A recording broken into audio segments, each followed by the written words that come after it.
8 divided by 1 over 2, then times 4.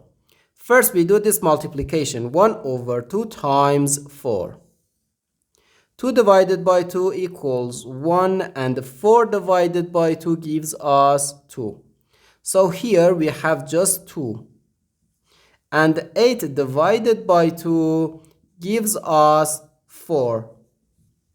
But this answer is not correct, because according to the order of operations, multiplication and division have equal priority, and we have to work from left to right. So here, first we have to do this division, then this multiplication.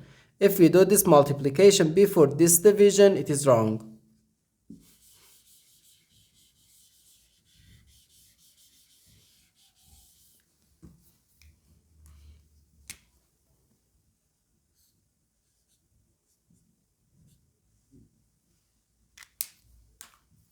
So first we have to do this division. 8 divided by 1 over 2. According to the KCF rule, K stands for keep, C stands for change, and F stands for flip. We can write keep the first fraction, change division to multiplication, and flip the second fraction. So 8 times 2, then times 4. First we do this multiplication. 8 times 2 gives us 16, and 16 times 4 equals 64. And this is our final answer to this problem.